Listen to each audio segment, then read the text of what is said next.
Assalamualaikum warahmatullahi wabarakatuh. Kita mulakan dengan membaca Ummul Quran Al-Fatihah. A'udzubillahi minasyaitonirrajim. Bismillahirrahmanirrahim. Alhamdulillahi rabbil alamin. Ar-Rahmanir Rahim. Maliki yaumiddin. Iyyaka na'budu wa iyyaka nasta'in. Ihdinas siratal mustaqim, siratal ladzina an'amta 'alaihim ghairil maghdubi 'alaihim waladdallin. Amin. Bismillahirrahmanirrahim. Alhamdulillah. Alhamdulillahillazi hadana lihaza. Wa ma kunna linahtadiya laula an hadana Allah. Ashhadu an la ilaha illallah. Wa ashhadu anna Muhammadan abduhu wa rasuluh. Allahumma salli ala sayyidina Muhammad wa ala ali sayyidina Muhammad. Allahumma faqihna fid din wa 'allimna ta'wil. Allahumma hdina siratal mustaqim. Siratal ladzina an'amta 'alaihim minan nabiyyin was-siddiqin wasyuhada'i was-salihin wa hasuna ulaika rafiqa ya arhamar rahimin. Asbahna wa asbahal mulku lillah walhamdulillahi la syarika lah. La ilaha illa huwa wa ilaihin nusyur. Asbahna ala fitratil Islam wa kalimatil ikhlas wa ala dini nabiyyina Muhammadin sallallahu alaihi wasallam wa ala millati abina Ibrahim hanifah wa ma kana minal musyrikin. Allahumma arinal haqqa haqqan warzuqna ittiba'ah wa arinal batila batilan warzuqna ijtinabah. Allahumma ja'alna minal ladzina yastami'una al-qawla fayattabi'una ahsanah. Rabbi shrah li sadri wa yassir li amri wahlul 'uqdatam min lisani yafqahu qawli. Rabbi yassir wa la tu'assir wa tammim bil khair. Ya Karim, amma ba'd. Alhamdulillah yang dimuliakan moderator program kita Puan Nash, yang berbahagia Dr. Haji Said Ayub Said Mustafa Al-Qudri dan Puan Hajah Kartikawati binti Muhammad selaku founder, pengasas kepada Yayasan SKV dan juga pemilik kepada perniagaan SKV Senan Berhad, yang dikasihi seluruh warga kerja SKV, para usahawan, para nexusnya, dan yang dimuliakan ibu-ibu, bapa-bapa, muslimin, muslimat, di mana saja berada, mudah-mudahan dalam rahmat, dalam kasih sayang, dalam penjagaan Allah, dikurniakan nikmat hidayah, dikurniakan nikmat takwa kepada Allah, dikurniakan sifat afaf, iaitu benci kepada kemaksiatan, dan dikurniakan kecukupan ataupun rezeki yang berkecukupan dalam hidup ini. Dan mudah-mudahan kita hidup di bawah bimbingan syariat, Quran dan Sunnah, istiqamah dengan amal-amal yang ikhlas dan amal-amal yang diredai Allah hingga akhir hayat kita dalam keadaan husnul khatimah, dosa-dosa diampunkan, taubat kita diangkat dan diterima, segala hutang kita terbayar, segala kezaliman kita dimaafkan. Jadi itulah tujuan seluruh pengajian dalam dunia ini, nak membawa kita mengenali Allah. Kemudian mengenali diri kita sendiri, siapa kita, apa tujuan kita diciptakan, dilahirkan. Maka saya mengucapkan jutaan terima kasih tahniah kepada pihak Yayasan SKB, Dr. dan Puan Hajah Kartika dan seluruh timnya yang menyediakan platform dakwah untuk sama-sama kita mengkoreksi akan diri kita. Dan di dalam diri kita ini yang paling penting adalah namanya hati. Dalam dunia ini ada berpuluh-puluh ribu kitab tentang, bukan puluh ribu, berpuluh juta kitab tentang perbahasan tentang hati. Sejak daripada ulama zaman dahulu sampailah kepada kiamat nanti, perbahasan pasal hati ini tidak akan pernah luput kerana dia menjadi penentu syurga dan neraka. Nampak dia kecil berbanding kepala, besar kepala lagi. Tapi hati yang kecil dalam tubuh kita ini, dia menjadi penentu kepada kita ni jadi manusia yang taat atau manusia yang derhaka kepada Allah. Dengan arti kata lain, hati yang jernih itu, hati yang bersih itu, sebagaimana dalam Quran, Allah sebut, yauma la yanfa'u malun wala banun illa man atallah biqalbin salim. Pada hari yang tidak ada gunanya harta dan anak pinak, melainkan orang-orang yang kembali kepada Allah dengan hati yang sejahtera. Disebut di situ qalbun salim. Sampai banyak kitab tentang qalbun salim ini. Dan banyaknya kitab sejak zaman Imam Junaid Al-Baghdadi, satu tokoh dunia ni tentang ilmu tasawuf, membahaskan tentang hati. Kemudian Al-Imam Ghazali ada kitabnya Muqasyafatul Qulub, iaitu Muqasyafah Al-Qulub, tentang hati. Kemudian Siyatul Qulub, pelembut hati. Dan kita pada pagi ini, sebenarnya kita dah mula dalam awal bab 1. Tapi oleh kerana ramai kawan-kawan kita yang baru bersama dengan Yayasan SKB, yang sedang duk masuk link, baru hampir 700 orang. Jadi insya-Allah kita mula kosong balik dan menjadi rujukan pada setiap minggu, iaitu kitab yang pada saya sangat special dan perlu dimiliki oleh semua orang. Kerana yang pertama, pengarangnya juga sangat luar biasa.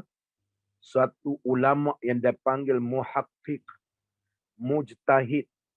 Muhaqqiq ini orang yang mampu mengemukakan dalil-dalil dan hujah yang benar tentang satu perkara. Kalau dalam bahasa lain, muhaqqiq ni dipanggil penyemak. Dan mujtahid, orang yang mampu mengeluarkan ijtihad. Jadi dalam dunia ni sekarang yang dipanggil mujtahid ada berapa ketul saja dah, kan? Yang lain tu macam kita ni dan lain-lain, ulama-ulama tak sampai tahap mujtahid. Mujtahid ini dia berkemampuan mengeluarkan fatwa atas suatu permasalahan hukum yang tidak ada sejak dulu sampai sekarang. Sebagai contoh, hukum menggunakan gas inhaler bagi orang yang berpuasa. Allah yarham Profesor Dr. Yusuf Al-Qaradawi, seorang mujtahid masa kini, mengeluarkan ijtihad hukum bahawa pakai gas itu tidak batal puasa. Tak batal puasa. Itu dipanggil ijtihad. Kemudiannya banyak lagi lah dalam isu-isu perubatan. Sekarang ni orang dok pakai, saya tak ingat apa nama, rawatan kulit muka ni, buat masuk darah. Menggunakan darah. Doktor mungkin boleh bantu saya tu. Dia pakai darah, ambil darah masuk dalam kita untuk rawatan bagi kita punya kulit jadi nampak muda balik. Maka ijtihad para ulama, hukumnya adalah haram, berubat dengan benda yang haram. Jadi sebab itu, pengarang kitab kita ni, tajuk kitabnya menarik sangat, Tibul Qulub. Tib ini ubat. Tib ini ubat. Al-Qulub, hati. Cuma diterjemahkan kepada tajuknya klinik penyakit hati. Klinik penyakit hati. Kan? Siapa pengarang dia? Imam Ibn Qayyim Al-Jauzi. Nanti kita akan tengok biodatanya pada hari ini, agar kita mengenali ulama-ulama dunia ini dan apa kata ulama-ulama dunia ini tentang dia. Jadi saya nak cadang pada kita semua, oleh kerana kita akan kembara rohani dengan menelusuri ilmu tentang hati ini yang menjadi paksi utama kepada kehidupan kita. Saya mencadangkan agar kalau mampu semua pakat memiliki kitab ini, iaitu kitab Tibul Qulub. Daripada mana nak order, saya dah minta Galeri Ad-Din di Kelang ni, dia menguruskan kitab-kitab pengajian saya, dia dah order kan. Dia sebenarnya dia tersalah order. Masa kita order dulu, kita kata nak pakai 100 je, masa kita tak ramai dulu. Dia pergi order 700 kan. Sekarang bertimbun dalam store dia tu, saya kata tak apalah. Saya cuba guna balik agar bantu dia. Harganya tidak memufliskan kita. RM50 saja kan. RM50 nanti secara online sampai depan pintu terus. Nanti saya akan sebarkan lepas ni pada Puan Nash untuk kita sebar dalam grup WhatsApp kita dalam mana-mana saja. Order dan rugi tak mengaji. Kita tak nak jumpa ulama-ulama besar macam ni kerana dia meninggal dunia sudah hampir 700 tahun dahulu. Tapi namanya disebut sampai kiamat nanti meniti daripada bibir-bibir mulut orang-orang yang beriman kerana sentiasa mengaji kitab-kitab dia. Banyaklah kitab dia. Madarijus Salikin, Qawaid Fiqhiyah dan pelbagai lagi. Jadi kalau kita ini mengaji salah satu daripada kitabnya, nampak nipis tetapi sangat padat. Kitab dia dalam 260 muka surat saja, tetapi sangat padat tentang ilmu tentang hati. Baik. Soalan yang kita nak bincang pada hari ini, siapa yang ada kitab, kita rujuk kepada daripada kata pengantar tu.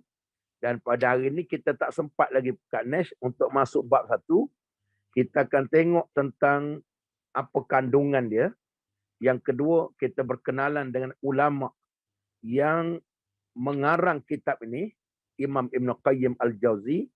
Dan yang ketiga hari ini, kita tengok kata pengantarnya, Imam Ibn Qayyim. Saya baca kata pengantarnya saja sudah bergetar hati. Belum lagi baca isi dalam. Baca tentang prakata, tentang dia buat kitab ini, yang tu pun dah bergetar hati. Jadi kita ini mengaji sampai situ saja dulu. Jadi minggu depan mudah-mudahan ramai yang ada kitab, baru kita masuk bab 1. Bab 1. Baik, muslimin muslimat yang dirahmati, yang dikasihi oleh Allah Subhanahu wa taala. Saya nak mulakan hari ini dengan suatu hadis Nabi sallallahu alaihi wasallam. Haddatsana Amrun Naqid. Haddatsana Katsirun ibn Hisham. Haddatsana Ja'far ibn Burqan an Yazid ibn Asam an Abi Hurairah qala qala Rasulullah sallallahu alaihi wasallam. Ini tak ada dalam kitab kita.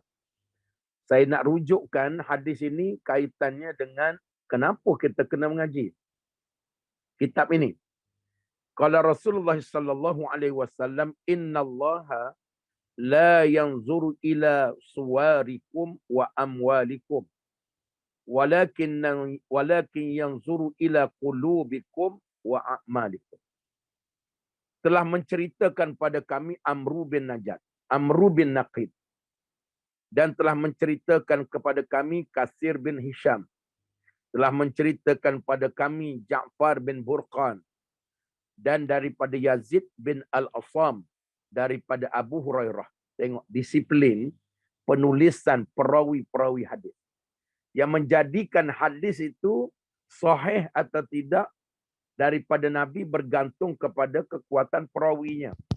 Ada hadis yang dinilaikan sebagai batil. Ada hadis yang dinilaikan palsu. Ada yang dinilaikan sebagai hasan sahih.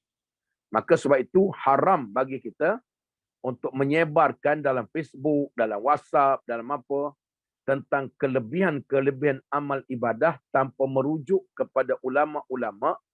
Kadang-kadang yang kita sebar itu adalah hadis-hadis palsu yang bukan daripada Nabi, konon-konon nak sebar ilmu, tak pasal-pasal berdosa besar. Bukan dosa kecil. Kerana menyebarkan sesuatu tanpa daripada Nabi, kita kata daripada Nabi. Maka sebab tu hati-hati. Baik. Sebab tu ulama-ulama menegur, apabila ada orang yang mengemukakan hujah, perbanyakkanlah selawat tafrijiyah. Allahumma salli salatan kamilatan wa sallim salaman taman ala sayyidina Muhammadin allazi tanhallu bihi al-uqad wa tanfariju bihi al-qurab wa tuqda bihi al-hawaij wa tunalu bihi raghaib wa husnul khawatim wa yustasqal ghamamu biwajhihi al-karim wa ala alihi wa sahbihi fi kulli lamhatin wa nafasin bi'adadi kulli ma'lumin. Apa selawat ini bukan sumber daripada Nabi. Selawat ini karangan para alim ulama.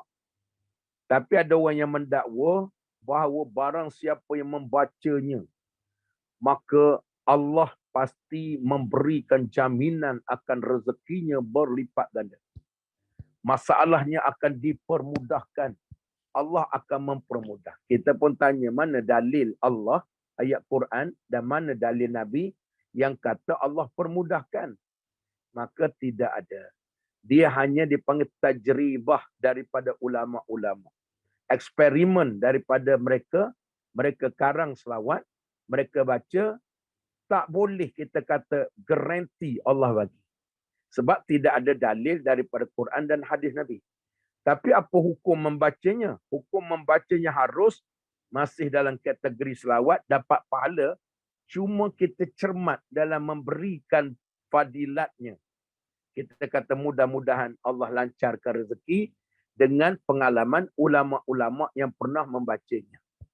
Jadi itu cermat. Kalau kita kata, baru ni satu artis di Malaysia ni, dia artis penasyid lah. Barang siapa yang membaca selawat ini, dijamin oleh Allah akan rezekinya berlipat kali ganda. Dia tegur oleh ulama-ulama. Tegur oleh ulama-ulama. Mana dalilnya? Sebab selawat ini bukan sumber daripada Nabi, daripada ulama. Bila bukan daripada Allah dan bukan daripada Nabi, tak boleh kita kata macam garanti Allah bagi.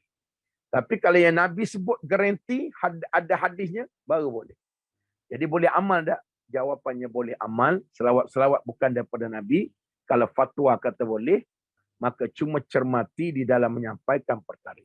Baik. Hadis ini berkata, sesungguhnya innallaha la yanzuru ila suwarikum wa amwalikum.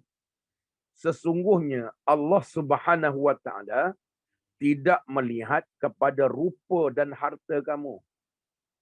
Allah tak pandang pun rupa kita cantik, tapi yang itulah yang kita jaga. Naik jerawat batu sebiji 3 minggu tak datang kerja. Kita naik sebiji, kalau naik 15 biji jerawat batu, memang tak datang terus kan. Letak macam-macam lah. Dah tak ada ubat, letak sabun pek berbuku kan. Nak bagi kering. Sebab apa? Muka ni jangan buat pasal. Manusia rela korbankan habis berpuluh ribu demi muka nampak cantik. Sedangkan kata Nabi, innallaha la yanzuru ila suwarikum. Allah tak pandang pun rupa awak. Tapi rupa inilah yang menjadi manusia bersungguh sangat. Repair muka tu, repair muka. Yang hitam, beranak hitam. Masa mengandung dulu, mak punya jaga tak minum kicap ni 9 bulan. Takut anak hitam, minum air soya hari-hari. Tapi dah mak hitam, bapak hitam, keluar hitam juga kan. Walaupun kicap jangan minum, hitam anak kan. Dia bukan kira minum kicap, minum apa, genetik. Kalau dah putih pun putih lah. Baik. Kemudian apa lagi? Allah kata, aku juga tak pandang kepada harta kamu. Kamu rumah banglo ke, rumah bangla ke, kereta besar ke, kereta kecil ke, kamu ada simpanan kamu beratus bilion ke, kamu tak ada langsung ke, sebab semua harta tu aku punya. Aku tak pandang. Tapi dua benda inilah yang sering menipu manusia. Sebab itu, kitab kita yang kita nak bincang ini, pada saya, sangat tak rugi ibu-ibu, bapa-bapa sekalian, sahabat-sahabat sekalian, memilikinya RM50, kulitnya keras, boleh tahan 200 tahun. Simpan dalam maktabah kita, dalam almari kita, anak cucu cicit, cicak. Semua boleh pakai baca. Sekali beli RM50. Kalau kita beli Pizza Hut, sekeping RM80. Makan-makan, akhir berak jadi tai. Kan? Betul tak? Ataupun beli kasut tumit tinggi. Beli yang jenama, 1000 lebih. Akhir buat pijak tanah, tak sampai setahun, beli balik.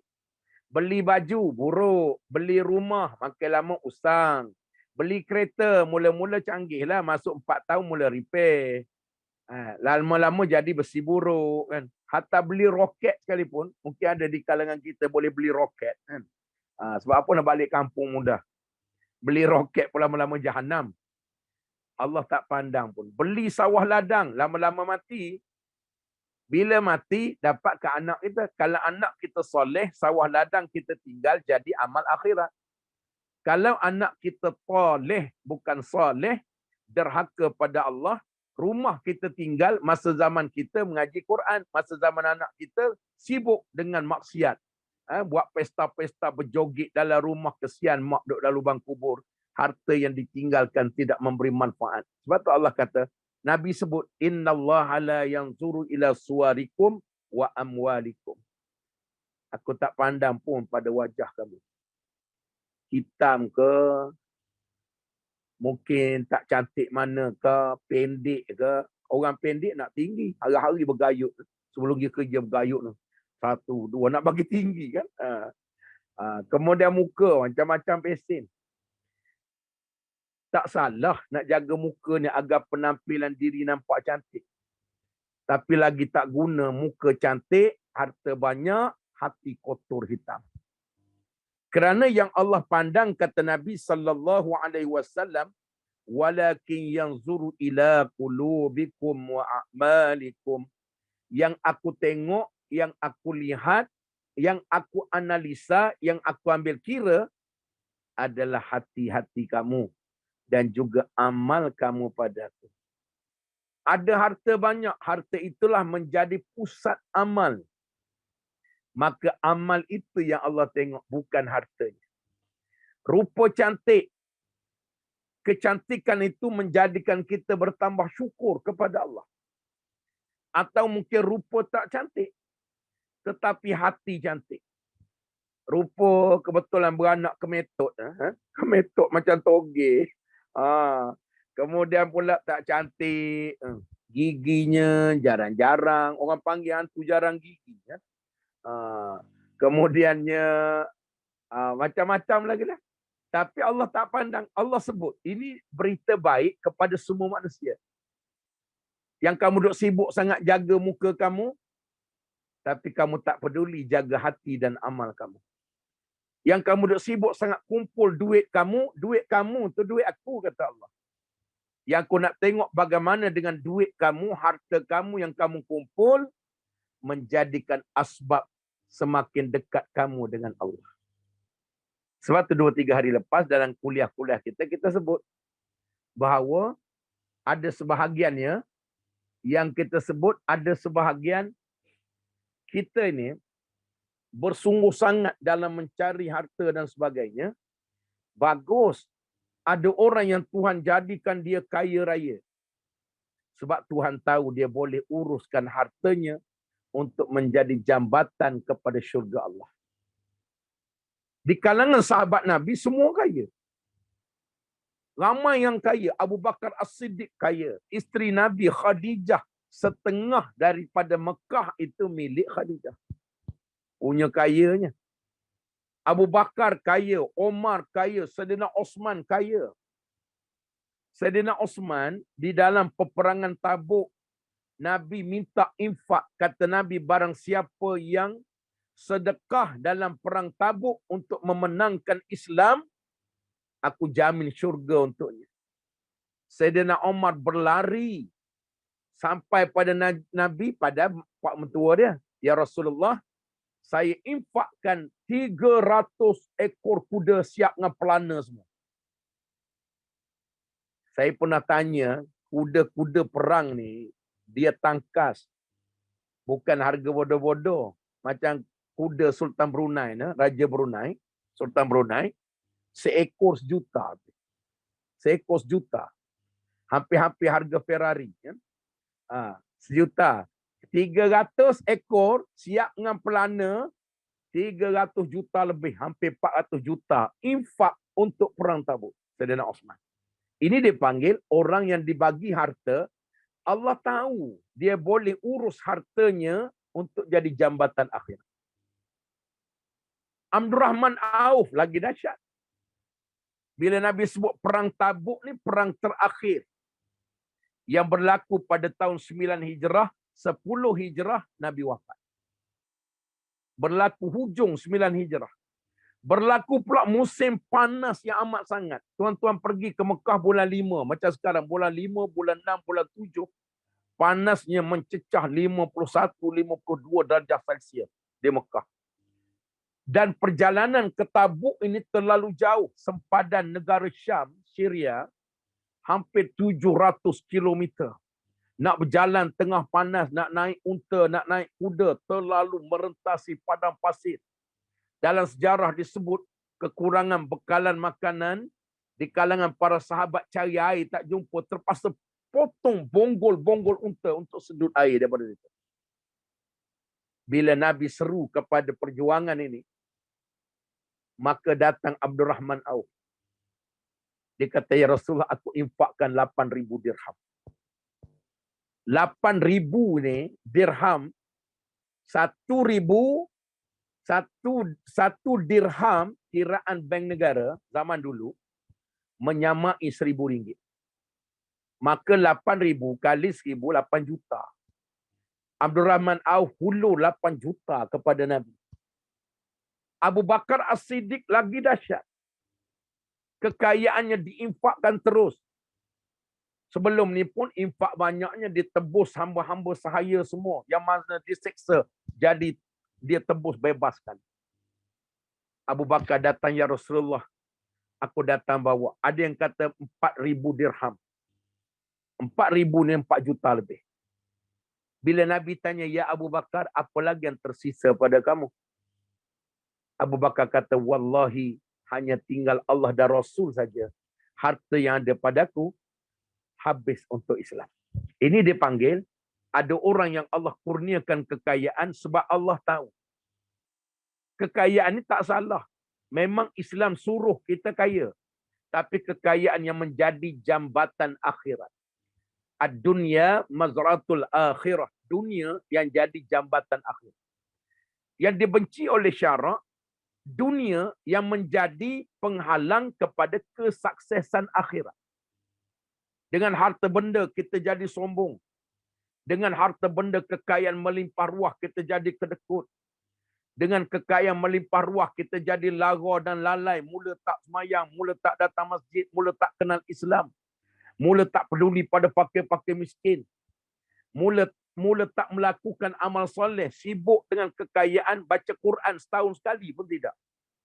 Apatah lagi nak berselawat, nak berzikir. Maka kekayaan ini akan menjadi seperti Qarun dan Firaun. Yang membinasakan mereka. Qarun tenggelam dalam lautan. Haman tenggelam dalam lautan. Kerana apa? Membawa kekayaan dunia yang menyombongkan diri dia.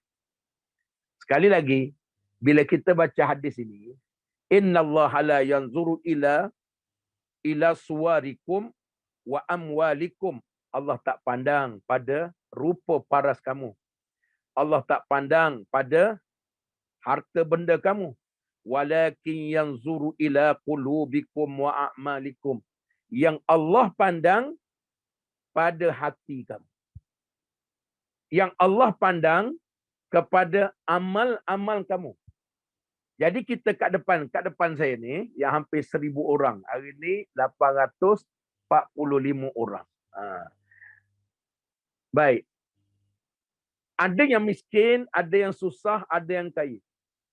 Sama ada kita kaya atau kita miskin, atau orang biasa-biasa, tak kisah. Itu ketetapan Allah, kita syukur. Tetapi yang kita kena laksanakan, macam mana kalau kita miskin, miskin itu menjadikan hati kita bersih dan amal kita baik. Kemiskinan itu membawa kita ke syurga. Kalau kita kaya, macam mana kekayaan itu menjadikan hati kita tak sombong, tak dengki, tak iri hati, tak kedekut, tak bakhil. Dan juga dengan harta itu memperbanyakkan lagi amal kita pada Allah. Silakanlah. Kerana sahabat-sahabat Nabi semua kaya. Abu Talhah kaya. Abu Talhah ni di kalangan sahabat-sahabat kaya. Tapi kekayaannya tak pernah mereka lupa kepada Allah Subhanahu wa taala. Jadi muslimin muslimat yang dirahmati, yang dikasihi oleh Allah Subhanahu wa taala. Sebab itu kita mengaji kitab ini pada hari ini bermula tiap-tiap minggu sekali seminggu. Tak apalah, walaupun 200 muka surat, saya rasa sekali seminggu 2 tahun setengah boleh habis. 2 tahun setengah boleh habis. Selalunya kelas sejam ni dapat dalam paling banyak pun 1 muka surat. 1-2 muka surat. Kita mengaji dulu. Kita mengaji dia tiap-tiap hari kitab ni. Tiap-tiap hari itu pun saya pernah komplain pada guru saya dulu. Guru saya hebat, dia meninggal dunia ketika hantar anak dia sakit hospital, tidur dalam kereta, tiba-tiba pokok hempap atas kereta dia masa sedang tidur tunggu anak, meninggal dalam kereta. Satu hari dia mengaji, satu perenggan. Saya kata berapa ratus tahun nak habis. Dia kata mu jangan tanya bila habis. Mu mengaji saja. Walaupun mu belajar tak sempat mati. Allah hidupkan hati kamu sampai dalam lubang kubur dengan ilmu. Jadi soalan saya pada pagi ni, hari ni doktor ada ke kat Anas? Atau tak ada, puan? Ke Jakarta, apa dalam seminggu 2 lagi katanya mereka nak ke Amerika kan? UK. Nak pergi UK. Saya selalu, saya 2 minggu sekali saya pergi UK. Ulu Kelang. Ulu Kelang. Tiap-tiap minggu kita pergi. Baik. Baik, soalan saya. Kenapa kita pergi jumpa doktor? Kenapa kita pergi jumpa doktor? Saja nak mengorak doktor tu. Kebetulan dia handsome. Memang buang masa betul kan? Berbaris tunggu lama kan? Contoh ya, saya 12 bulan ni ada appointment dengan pakar mata kan.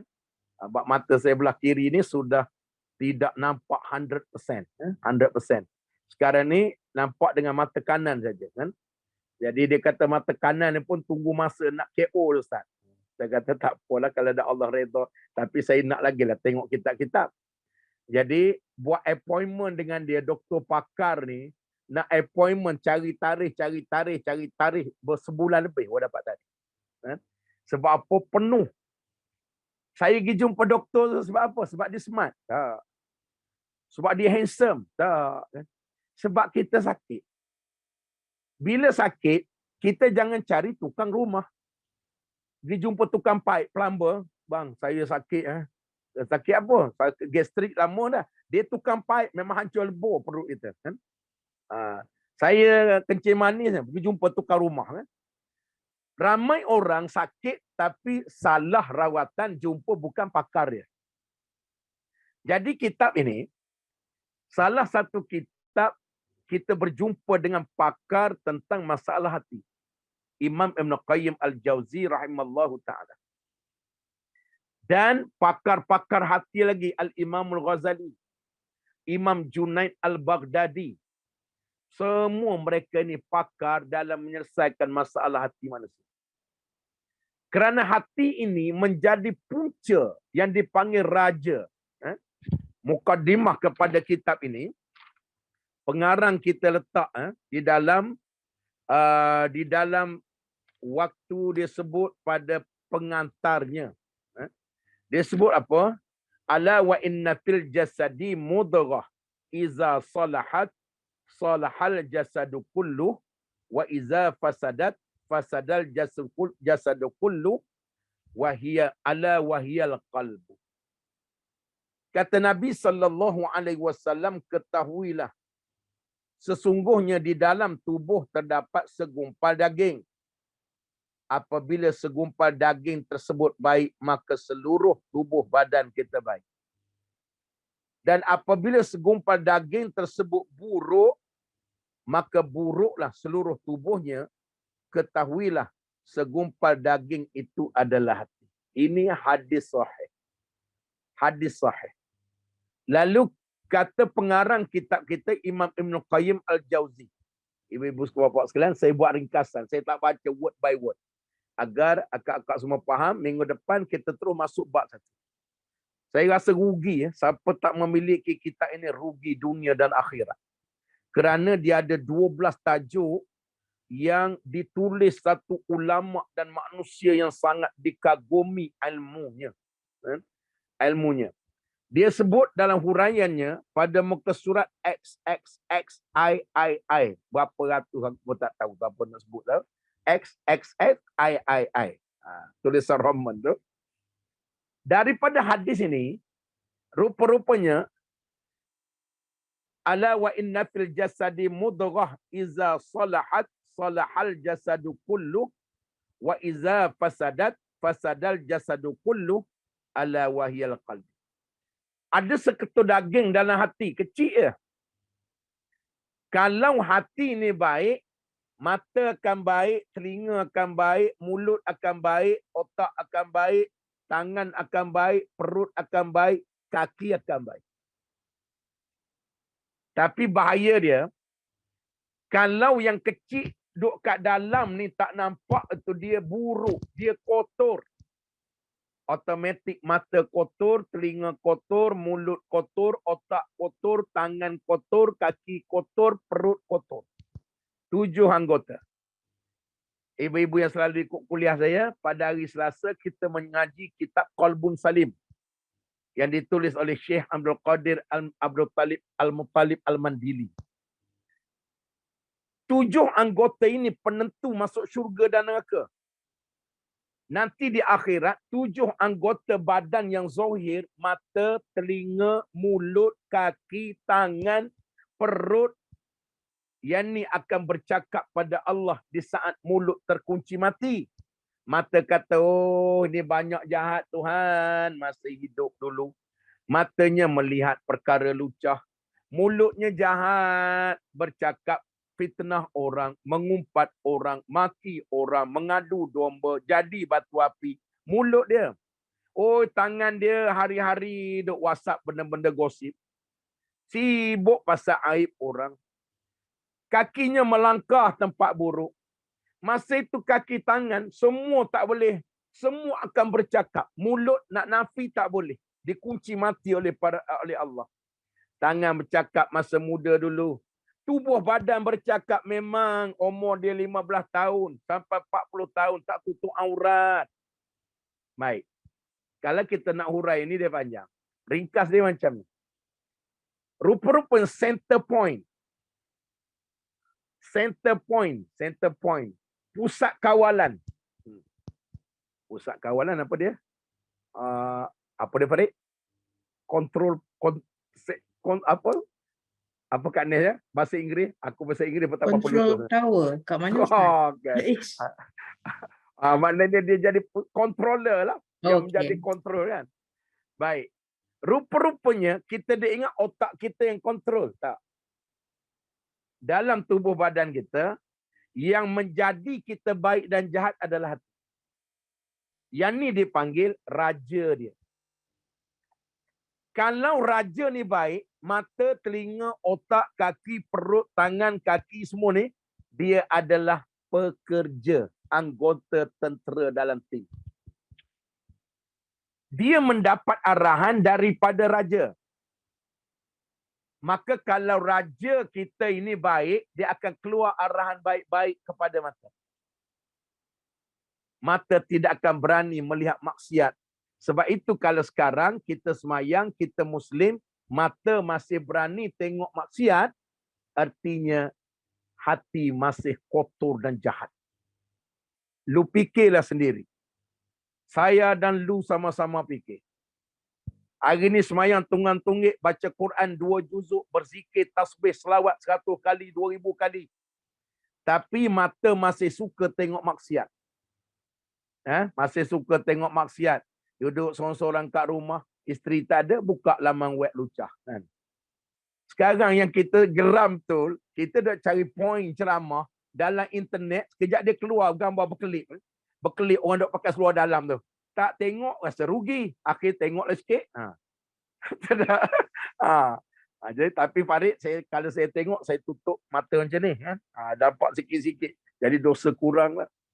Manakala hati kita mengeluarkan arahan pada mata, senang saja. Telinga masih suka mendengar maksiat. Orang gosip, orang mengumpat, cakap buruk orang masih suka. Berarti, jangan bohong hati. Lu punya hati, cakap Cina kat ni, Lu punya hati banyak kotor mah. Sebab lu punya telinga masih suka dengar perkara kotor. Kalau baru dengar orang bercakap mengumpat buruk orang, minta maaf ya, saya tak nak campur lah. Mana lu punya hati banyak bersih mah. Boleh ke cakap Cina sikit kan? Lagi hebat, lagi bahaya ni. Nabi kata, punca utama orang masuk neraka daripada dua benda di antara dua celah. Satu, lidah yang duduk antara dua bibir. Satu lagi, kemaluan duduk antara dua paha. Menjadikan banyak manusia dihumban dalam neraka. Kita punya mulut ni, dia free tau. Bercakap ni free. Kalau bercakap terkena bayar, aku rasa tak ada orang nak mengumpat orang. Betul tak? Mengumpat sikit 600. Macam kena compound. Rasanya semua duduk diam. Bang, abang tak ngumpat hari ni? Tak boleh, kena compound 600. Sebab free itulah lidah kita lancar. Oh, ini buruk, ni jahat. Orang ni awak tahu tak? Senang-senang awak tahu. Kalau dia cakap awak tahu tu memang nak mengumpat lah. Tak sangka ya, ustaz tu nampak macam bagus, jahat punya. Yang kawan dia dengar pula, tadi dengar, telinga dengar. Siapa bagi arahan?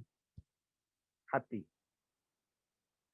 Kalau selagi mulut bercakap jahat, mulut maki hamun orang, mulut masih fitnah orang, mulut masih cerita buruk orang, mulut masih menjadi batu api pelagakan orang, elok-elok dia baik, kita pergi sumbat maklumat yang salah, jadi bergaduh. Farid, awak tahu tak Farid? Alung tu cakap apa kat awak, pada Alung tu tak cakap. Oh, dia kata awak memang tak guna punya jantan. Tak pasal-pasal, kita mula rasa sanksi. Maka siapa yang ajar? Hati. Sebab dia kotor, dia tak akan keluar arahan yang baik-baik. Tangan mula melangkah tempat, mula melakukan perkara jahat. Malam-malam sebelum tidur, upload gambar-gambar yang tak senonoh. Lagi tak kena, lagi tak cerdik. Gambar zaman 20 tahun lepas masa jahiliah, sumbat masuk, upload dalam Facebook. Happy birthday, Mak. Walaupun mak kini berada di alam barzah, keluar gambar mak tak pakai tudung, masuk dalam Facebook, satu Malaysia tengok, memang anak yang bodoh dia panggil. Minta maaf ya. Orang tak tahu mak kita duduk lalu bang kubur tu tak pakai tudung, tapi ada anak yang bodoh ini sengaja keluarkan gambar mak tak pakai tudung agar satu Malaysia tengok konon nak selamat ucap hari ibu yang melahirkan saya tapi bodoh. Mak awak tak pasal-pasal nak padam balik berapa juta manusia tengok. Orang tak tahu buruk kita, tapi tangan diarahkan oleh hati yang kotor. Awak keluarkanlah gambar awak masa zaman tak pakai tudung dulu. Masa gambar awak kahwin, happy anniversary. Banyak tak macam ni? Banyak. Sebab jahil agama. Happy anniversary. Kali ke-30, awak keluar gambar bersanding. Laki dia pakai songkok sengit dengan dia pakai baju kebaya cekik punggung-punggung tu. Letak macam-macam bunga atas kepala. Belah sini bunga kekwa, belah ni bunga raya, atas bunga api. 3 macam tu kan. Bunga api pun ada kan. Jadi orang tak tahu awak tak akan tudung. Tapi kerana hati kotor, kita tak rasa bersalah. Dan apabila kaki mula melangkah, dia dapat arahan daripada hati, you masuklah kelab malam, you pergilah tempat-tempat disko, you pergilah tempat-tempat maksiat, you pergilah apa-apa yang melalaikan, maka semua itu arahan daripada hati. Sebab itu, kalau hati ini bersih, dia tak akan benar mata melihat perkara kotor. Sebab dia tentera, mata ni tentera. Arahan daripada hati, oh jangan, ni jahat ni, awak tengok Quran. Telinga dengar orang duk mengumpat, oh jangan, ini pun jahat. Hati kontrol. Lepas tu dia panggil, baik buruk kita bergantung pada hati. Tangan nak upload benda-benda yang tak betul. Sekarang dosa bukan kat mulut saja, kat tangan lebih bahaya daripada kat mulut. Mulut tak bercakap, tapi tangan duk kutuk orang. Bercerai Samsul Yusof dengan Puteri Sarah. Kan? Kahwin pula dengan anak kahar tu, hitam. Banding Puteri Sarah ni cantik jauh, bodoh punya Samsul. Yang dia nak kahwin dengan siapa perlu punya lu sakit hati sebab apa? Yang kita sakit hati dia nak kahwin dengan siapa tu, dia punya pasal lah. Yang dah Islam benarkan, dia nak bercerai, dia punya pasal lah. Bukan you bercerai. Yang awak susah hati, kalau tak gosip susah hati sebab apa? Sebab hati sakit. Kita apatah lagi tengok orang berjaya. Orang bangsa Melayu inilah bangsa yang paling dahsyat penyakit hasad dengki. Tengok drama Melayu, semua hasad dengki. Sekarang saya sedang melihat drama Hijrah Jannah. Baru episod ke-20. Pukul 6 aku tunggu depan TV kan. Jangan buat pasal kan. Kita peminat drama tegak. Kak Yati pun tengok juga macam aku kan. Pakai Kisah Mu'allaf. Sebab dengki. Ni Puteri Sarah yang berlakon kan. Sebab dengki. Mak mertua pun busuk hati dengki. Sebab tu cerita Piramli sejak daripada 3 Abdul dulu, semua dengki. Abdul Wahab, Abdul Wahib, Abdul Wahub. Gambaran yang Piramli buat, Abdul Wahab, Abdul Wahub ini pakai baju jaketnya hitam. Tapi Abdul Wahub Piramli pakai jaket putih. Nampak? Nak cakap watak baik. Tapi ada akak-akak tak tahu simbolik yang Piramli nak ajar situ. Kita doakan agar Allah yang Piramli dia ampunkan dosa. Banyak filem dia semalam saya sebut Keluarga 69. Bukan tengok TV-nya. Tapi tengok tersirat maksud syariat yang nak diketengahkan oleh Piramli. Nak diketengahkan, rupanya hukum fiqh kata Keluarga 69, anak kahwin dengan mak. Bapa dia kahwin dengan anak. Bekas isteri kahwin pula dengan ni. 69. Pening kata Piramli. Pening kita. 69. Mana satu. Tapi dari sudut hukum fiqh, apa yang Piramli buat itu menepati syariat. Semua mereka tu bukan mahram boleh kahwin. Kita dah tengok 400 kali dah tapi tak faham. Tengok musang berjanggut. Faham tak? Tengok musang berjanggut. Tak faham juga. Tak tengok cerita saja. Kaji dari sudut syariat. Piramli nak tegur ada orang-orang atasan yang menjadi penasihat raja ini tapi tidak amanah. Menteri Agama pun bengong nak sebut. Menteri Agama pun sibuk nak try isteri dia juga. Orang yang tidak amanah. Sebenarnya itu sindiran termasuk kepada raja, termasuk kepada menteri. Menteri yang duk keliling tu. Banyaklah kan. Nanti lain kali kita buat tajuknya sinopsis daripada cerita-cerita Piramli. Satu persatu kan. Kemudiannya Piramli mengajar pasal tajwid. Mengajar tajwid. Dalam lagu dia sebut dengan tepat. Buat cerita Anakku Sazali. Nak ajar cara didik anak. Bukan duk tengok pasal drama saja. Itu baru filem yang mendatang kesedaran. Tapi kita tak gali. Kita duk gelak saja. Tapi sebenarnya itu benda yang baik. Cuma kita doakan agar Allah ampun dosa dia. Di atas kebaikan dia. Walaupun mungkin adalah perkara yang kita tak setuju. Mudah-mudahan kebaikan niat dia. Saya sampai anak saya yang tak pernah kenal Piramli pun. Tengok Piramli sampai sekarang suka. Sebab apa? Niat dia ikhlas. Sekian cerita Piramli kan. Pasal hati tadilah. Jadi bapak-bapak sekalian. Maknanya soalan balik pada tadi. Kenapa kita pergi klinik? Sebab kita sakit. Ataupun nak buat pemeriksaan. Dua saja. Kenapa kak pergi klinik saja? Seronok tengok bunga-bunga kat klinik ni cantik. Memang bangang kak. Betul tak? Minta maaf bahasa kasar sikit kan. Kenapa akak suka tenanglah duduk kat klinik? Memang bodoh. Banyak lagi tempat tenang lain. Saja seronok. Akak suka duduk klinik, hospital tengok orang lalu lalang. Memang kak tu ada something wrong. Memang ubat tak makan. Kan? Jadi bagi makan ubat, minggu depan hantar Tanjung Rambutan. Betul tak? Kita pergi klinik ada dua saja. Satu nak buat medical check up agar kesihatan kita dikekalkan. Jangan duk seronok kata hati saya bersih, telinga saya tak tengok maksiat, mulut saya. Tapi kena medical check up. Takut hati awak kotor. Baca kitab ni. Agar yang dah bersih, maintain bersih sampai mati. Lagi bahaya bila hati tu sakit. Ni, nanti kita akan tengok apa tanda hati sakit, macam mana rawat hati sakit, macam nak jadi hati tenang. Kitab ni sangat rugi kalau tak mengaji. Rugi sangat. InsyaAllah 2 tahun setengah ni kita mengaji kitab ni. Tiap-tiap Rabu ajak kawan-kawan masuk lagi. Nanti kalau ramai tak muat dah link ni, kita akan cari link lain. Kalau tak ada juga kita cari darling. Darling confirm boleh dapat. Jadi link ni minggu lepas kita buat munajat 1000 lebih. Agak ada macam makcik 500 orang gibak dia. Minggu ni tak apa-apa masuk. Tak apa. Ajak kawan-kawan masuk. Baik. Bila kita pergi jumpa doktor, kita tahu dan yakin doktor itulah mudah-mudahan dengan kepakaran dia mampu mengubati kita. Sebab tu kita pergi jumpa. Kalau kita pergi jumpa doktor kat klinik, apa doktor buat? Dia akan diagnose penyakit dulu, betul tak? Ambil darah, cek suhu, cek apa mana, ambil stetoskop, letak kat dada. Tak ada yang doktor tak tanya apa-apa, tak cek apa-apa, awak pergi kat luar, ambil ubat. Ini memang bangang punya doktor kan. Doktor akan cek dulu. Saya cukup geram kalau pergi klinik mana-mana dia tak cek pun. Ustaz sakit apa?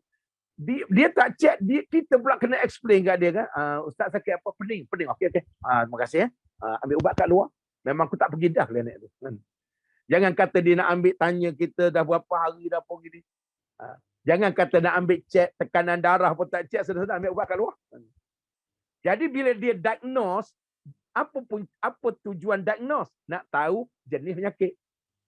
Nak tahu punca penyakit. Kerana bila dah tahu jenis penyakit dan punca penyakit, baru doktor akan rekomenkan ubat paling baik untuk sembuh penyakit. Betul tak? Tak ada pun kita demam, dia bagi ubat cerit birit. Awak ambil, saya biasa ni ubat cerit birit ni. Bimotil ni ubat cerit birit. Tak apa, ubat bimotil ni cerit birit boleh, demam boleh, pening kepala boleh, kanser boleh, sakit lutut semua boleh. Ubat saya ni semua boleh. Itu memang tanda klinik tu nak tutup. Ubat cerit birit lah. Sama juga dengan sudah doktor bagi ubat, dia tulis pada plastik ubat. Katalah ni plastik ubat. Dia tulis Poliklinik Dr. Said. Dia tulis kat situ makan 2 biji, 1 kali makan sebelum sarapan pagi, 2 kali sehari. Dia tulis jauhi dari kanak-kanak. Kan? Semua klinik tulis gitu. Kita pun ambil ubat, dah diagnose, dah tahu penyakit, ambil ubat, kita buat balik rumah, kita baca saja, kita tak makan. Poliklinik Dr. Said, makan 2 biji 1 kali, 2 kali sehari, jauhi dari kanak-kanak. Makan ubat tidak, kita duk baca saja. Masuk petang kita baca pula, Poliklinik Dr. Said.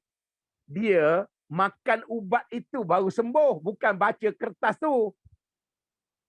Tahu tak? Sama dengan Al-Quran penyembuh kepada penyakit manusia. Wa nunazzilu minal Qur'ani ma huwa shifaa'un wa rahmatun lil mu'minin wa la yaziduz zalimina illa khasara. Al-Quran ni diturunkan menyembuhkan semua penyakit-penyakit manusia yang rohani dan jasmani. Quran. Tapi habis orang baca Quran tak sembuh. Sebab dia baca saja, dia tak makan ubat. Macam baca plastik ubat tadi lah. Kenapa hati saya tak tenang lah Ustaz? Sebab awak baca Quran tapi awak tak amal Quran. Kenapa saya minggu depan pergi buat follow up balik dengan doktor. Doktor kata kencing manis pakcik ni tak turun. Pakcik makan dah ubat ni. Pakcik tak makan, pakcik baca saja yang doktor tulis tu. Doktor terlempang kita langsung daripada kencing manis mati terus. Kalau macam ni sejuta tahun lagi awak dok baca saja apa yang saya tulis sampai mati tak boleh. Jadi itu ringkasan daripada apa yang kita nak mengaji selama 2 tahun setengah ini, agar ulama ini, Imam Ibn Qayyim Al-Jauzi, dia diagnose apa punca sakit, Dia bagi ubat yang paling tepat, apa panduan untuk merawat hati yang dipanggil raja untuk mengarahkan anggota tubuh. Nanti dia ada sesi follow up. Macam kita lagi, doktor kena follow up untuk maintain agar tak sakit lagi. Dan kalau perlu ubat lagi. Maka akhirnya ini dipanggil proses penjernihan hati. Jadi muslimin muslimat yang dirahmati, 9-17 dah ada, aku tak masuk lagi buat ni kan. Jadi mudah-mudahan kita tengok kepada siapa di Imam Ibn Qayyim Al-Jauzi. Kalau tak sempat minggu depan kita tengok kata pengantar penulis. Saya baca kata pengantar penulis tu menitik air mata dah. Bergetar hati. Kerana dia tulis daripada rasa hatinya yang tinggi. Baik, kita berkenalan dulu dengan Imam Ibn Qayyim Al-Jauzi, muka surat XXV. Bagi ada kitab. Yang tak ada kitab, mudah-mudahan minggu ni boleh order. Nanti kita akan sebarkan dan miliki. Akak-akak rugi dunia akhirat. Mengaji tak ada kitab dengan ada kitab, pahalanya langit bumi beza. Ada kitab bila kita tengok ada ayat Quran dapat pahala lain. Pegang kitab pahala lain. Buat catatan pahala lain. Tengok ustaz ngajar pahala lain. Simpan kitab, bungkus kitab pahala lain. Usung kitab, saya dulu diajar mengaji ni, kena marah kat guru kita. Usung kitab, awak bawa kitab macam bawa surat khabar, hina. Dalam tu ada Quran, dalam tu ada hadis. Awak bawa pelenggang macam orang berkawat itu. Bawa kitab ni pegang dengan tangan kanan. Peluk kat dada, buat macam ni. Peluk kat dada macam ni. Itu tanda awak muliakan Quran, hadis Nabi. Sampai macam tu. Disiplin dia panggil. Dipanggil mengaji agama agar memuliakan semua perkara. Baik, dalam 10 minit ni, kita tengok apa dia Imam Ibn Qayyim Al-Jauzi yang kita panggil doktor pakar untuk rawat masalah hati kita.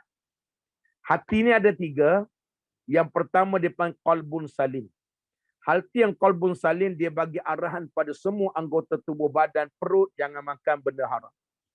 Sebab tu selagi orang makan rasuah, walaupun baik tolong anak yatim 14 juta orang, dia masih makan haram.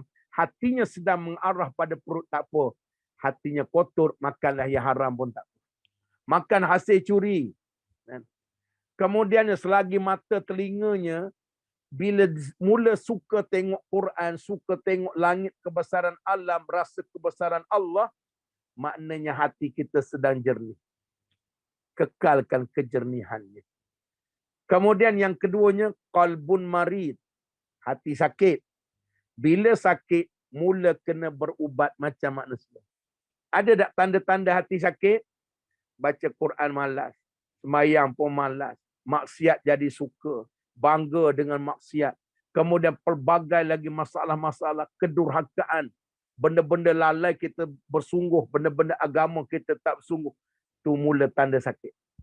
Dia perlu ubat.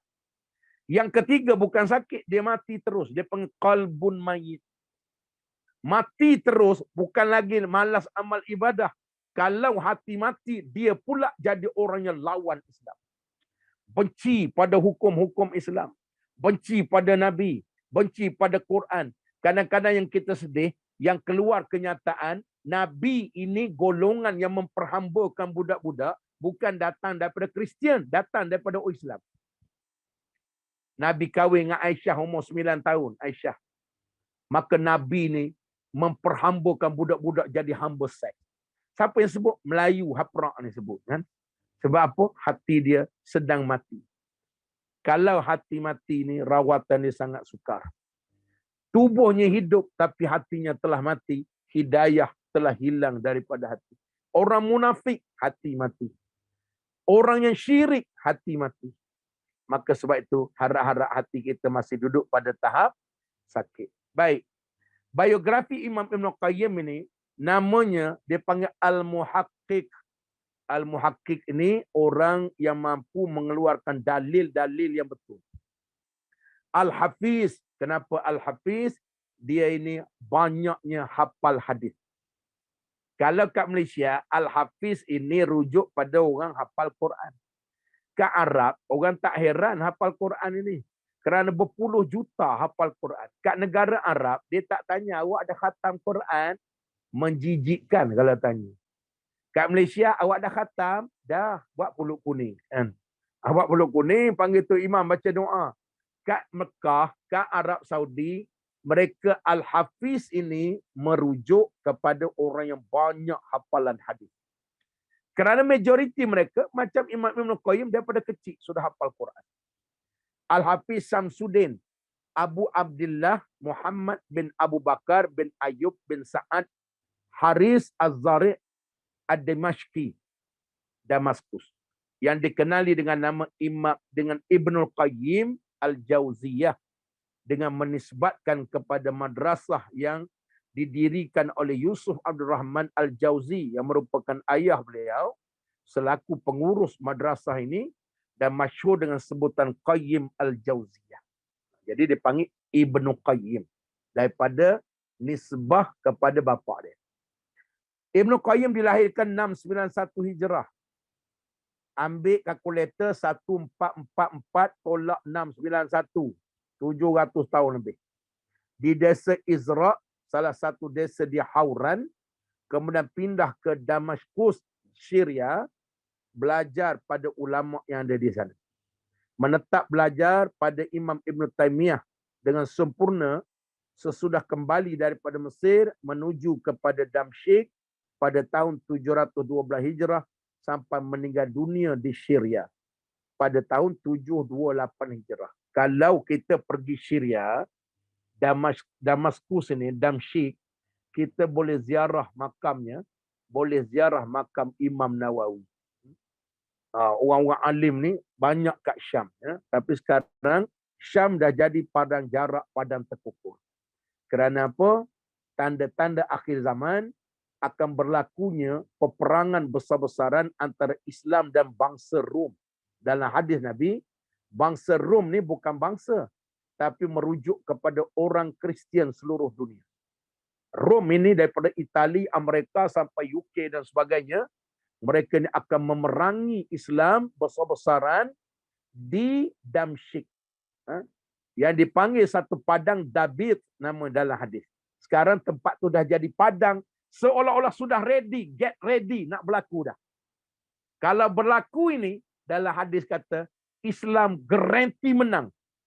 Dan tengah-tengah meraihkan kemenangan Islam atas Kristian akhir zaman nanti, waktu itulah gempar pula berita turunnya Dajjal. Jadi tak lama dah macam nak kiamat ni. Saya dah mengajari Selasa kitab huru-hara kiamat. Memang semua tanda sudah ready. Tunggu masa saja. Baik. Ibn Qayyim mendapat izin untuk mendengar pendapat dan ijtihad gurunya. Ia tidak hanya mengambil faedah daripada guru, melainkan juga mempelajari cara mengambil kesimpulan, dalil, berdebat. Sebab itu dipanggil muhaqqiq. Faedah yang terpenting daripada gurunya adalah seruannya untuk berpegang teguh pada kitabullah dan hadis sahih dan juga memahami sesuai dengan metod ulama salafus salih. Sebab tu ada orang tak berapa setuju dengan dia sebab dia terlalu keras di dalam masalah-masalah akidah.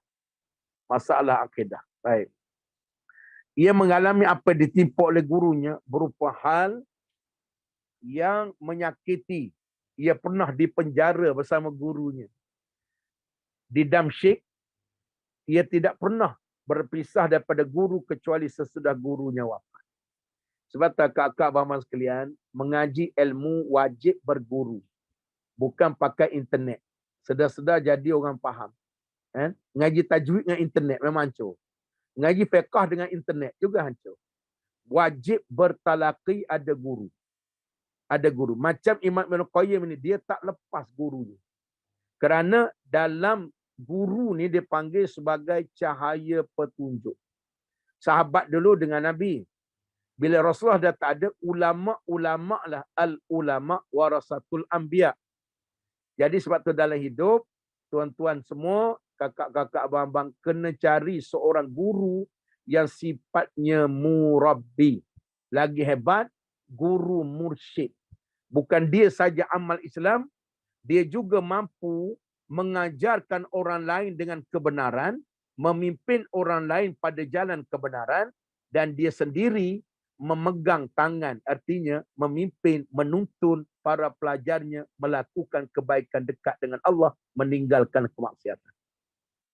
Kalau murabbi, dia tunjuk jalan saja. Tetapi dalam hidup ini, dia nak hebat, bukan you go. Ini bersifat macam tentera, you go. Yang hebatnya, let's go. Let's go ni, pegang tangan nak murid ni, jom kita sama-sama buat.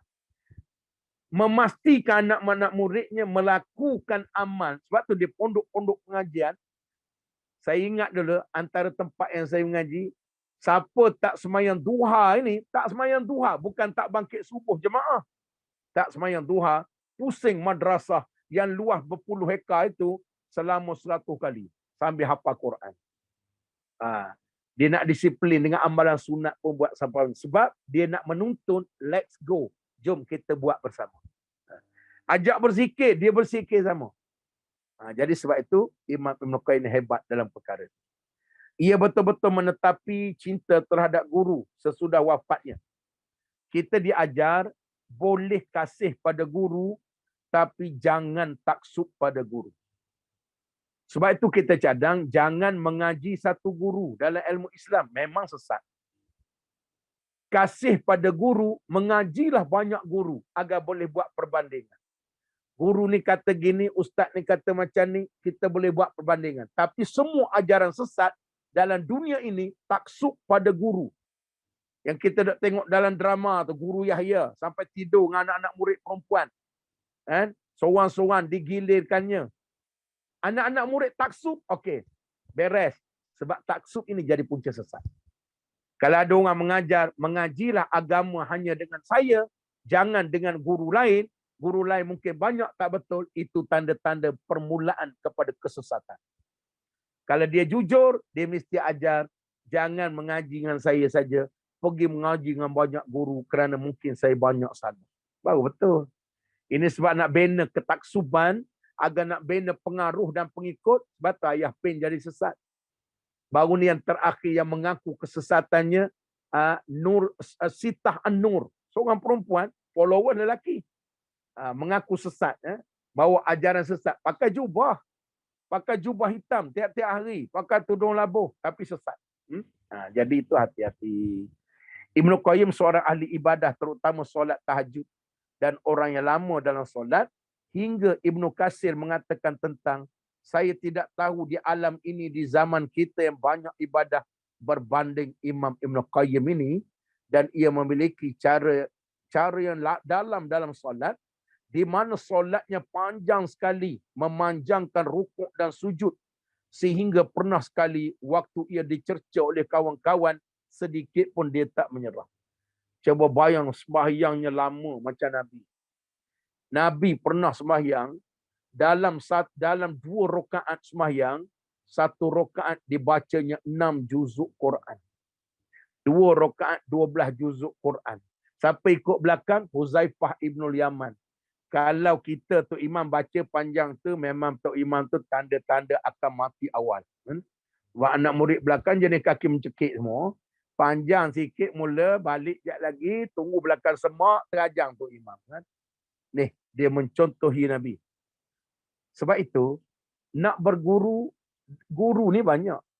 Bergurulah dengan guru yang mengamalkan ilmu yang diajar. Baru berkat. Sebab ada orang guru, dia tak beramal dengan apa yang diajar. Tapi dia hanya menyampaikan ilmu, kita terpesona.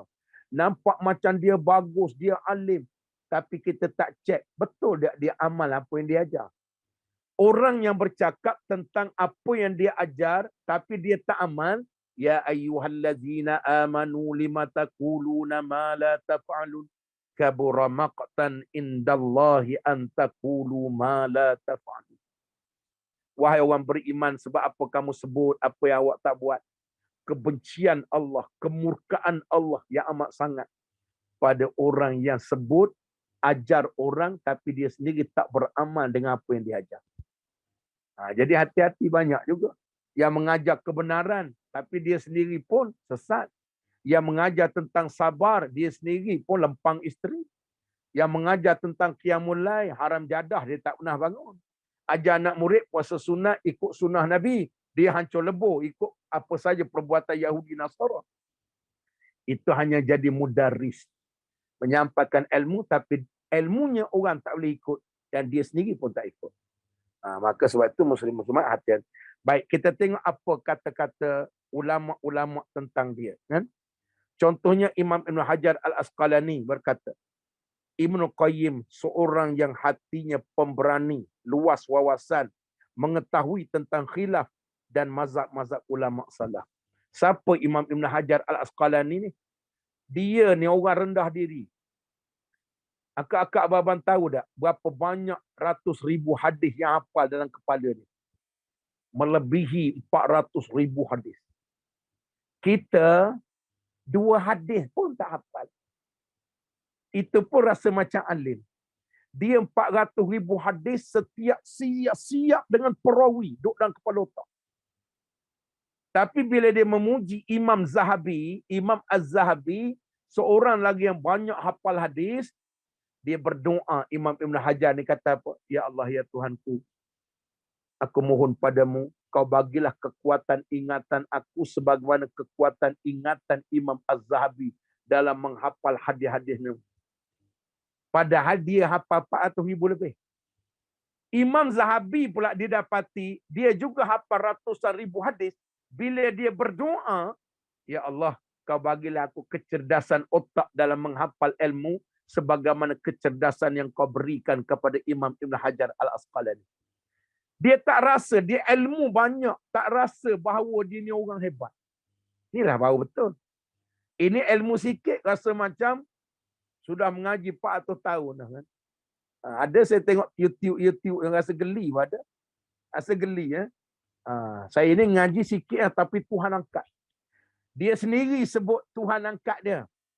Boleh hurai kitab Arab, boleh ni. Inilah ilmu Allah. Hebat Tuhan bagi. Umur baru sikit, 20 tahun boleh buka pondok. Orang lain 40 tahun, 50 tahun tak boleh buka pondok lagi.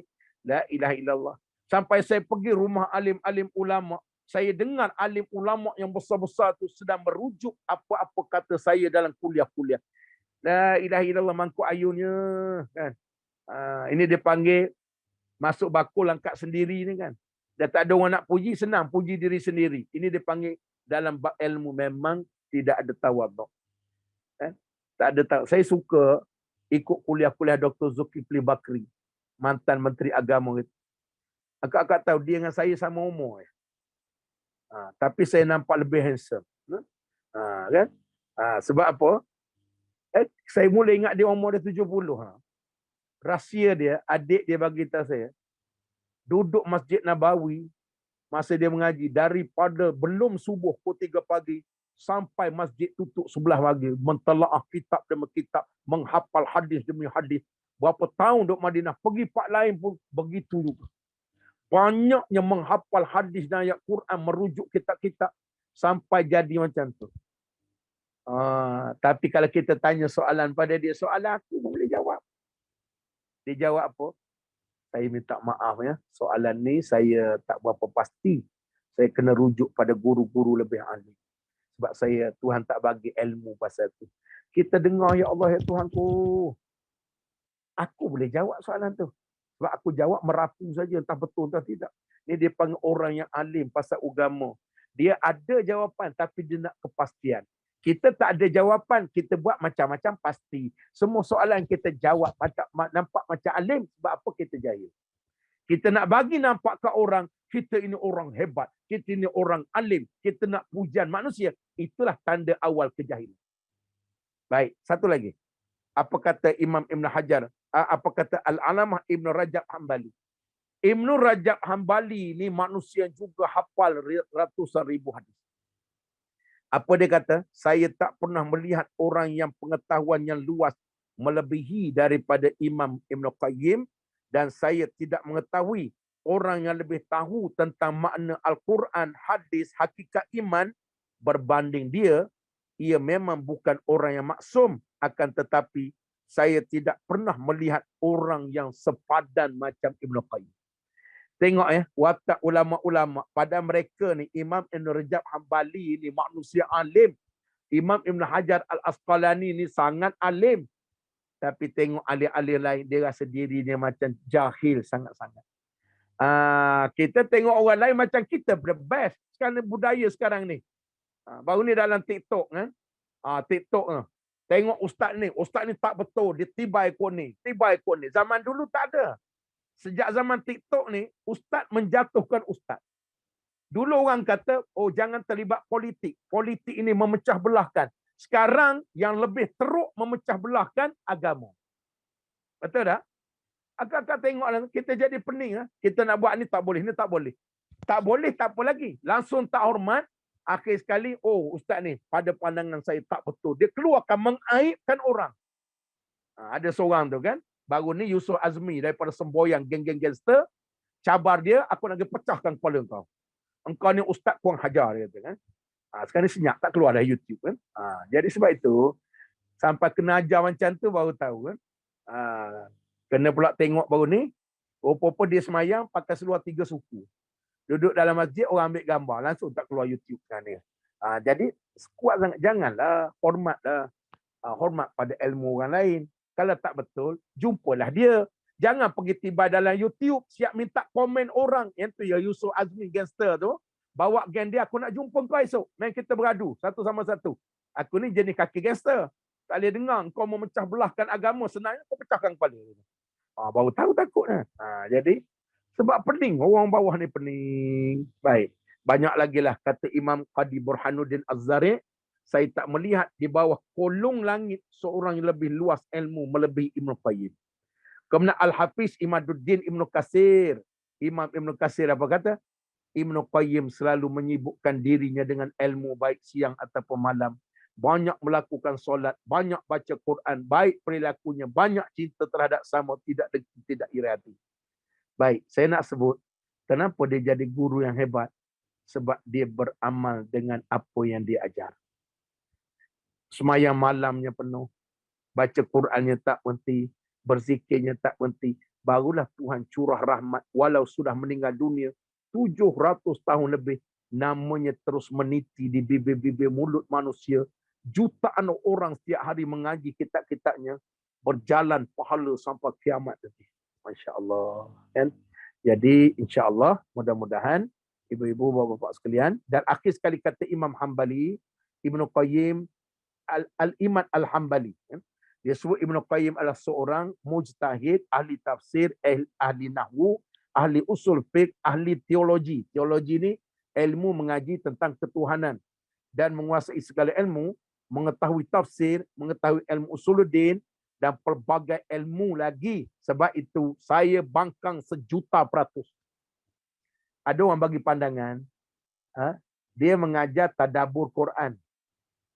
Kita hanya kena mengaji tadabbur saja kerana sudah memadai. Tak payah mengaji hadis, tak payah mengaji tafsir, tak payah mengaji sirah, tak payah mengaji bahasa Arab, tak payah mengaji lain. Dipanggil ajaran bodoh lagi membodohkan.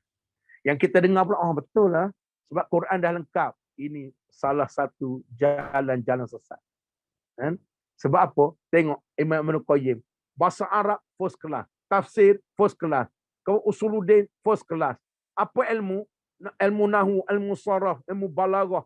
Kemudian ilmu pasal, apa saja, mengaji semua benda dalam Islam. Bukan mengaji satu bab. Jadi kalau ada yang macam-macam tu, akak-akak cari guru lain lah. Kan? Awak kena ngaji dengan saya saja, jangan ngaji orang lain. Dan bila saya dah mengajar, orang-orang lain tu semua tak betul. Saya seorang yang betul. Akak-akak ikut itu, lama-lama dengan kita jadi tak betul. Kan? Jadi, ya orang yang tidak ada tawaduk dengan ilmu. Ilmu ni, jangan sebut dah. Makin kita mengaji lagi bodoh. Makin mengaji lagi bodoh. Makin mengaji lagi bodoh. Kan? Sebab apa? Ilmu Tuhan yang tidak akan pernah habis. Maaf Kak Nes, 9.40 dah kan. Aku nak masuk satu link lagi lepas ni. Saya rasa kita tak buka soalan. Akan datang saya akan berhenti pada pukul 9.15. Lagi 15 minit kita buka soalan. Untuk kongsi-kongsi tentang hati ni. Saya nak cadang pakat-pakat beli kitab ni. Kitab ni. Sebab apa? Tak nampak lah pula. Ni dia. Kitab ni Tibul Qulub. Ada di Galeri Ad-Din. Nanti saya akan bagi Dia sedang buat dia punya Google Form. Akak klik saja Google Form tu, masuk duit kat dia, dia hantar terus ke depan tangga 2 hari daripada pembayaran. Jadi mudah-mudahan pegang, simpan, waris pada anak-anak kita ni, sebab ada 12 topik yang penuh lengkap tentang hati yang menjadi raja dalam diri kita. Saya rasa cukuplah. Baik, untuk makluman kepada yang nak infak, saya akan iklankan nanti. Infak masjid-masjid, termasuk Masjid Yala yang perlu sikit lagi, dan masjid-masjid lain yang kita sedang mencari tapak untuk pembinaan, boleh terus kepada akaun Yayasan SKB berdaftar, pemegang amanah SKB berdaftar. Kemudian yang kedua, program Yayasan SKB sempena awal Muharram. Awal Muharram tinggal lagi berapa hari, saya akan iklankan juga nanti. Siapa yang nak infak, boleh infakkan ke tabung Yayasan Pemegang Amanah SKB berdaftar, RHB Bank, yang ada dalam poster nanti kita hantarkan, untuk kita santuni fakir-fakir miskin, asnaf-asnaf, anak-anak yatim, sempena tahun baru Islam. Jadi, kita gembira tahun baru, kita juga meraihkan orang lain. Ingat, kata Nabi, orang yang ringankan penderitaan orang lain di muka bumi, Allah akan ringankan azab kita di akhirat nanti. Walaupun RM1, walau RM2, insya-Allah.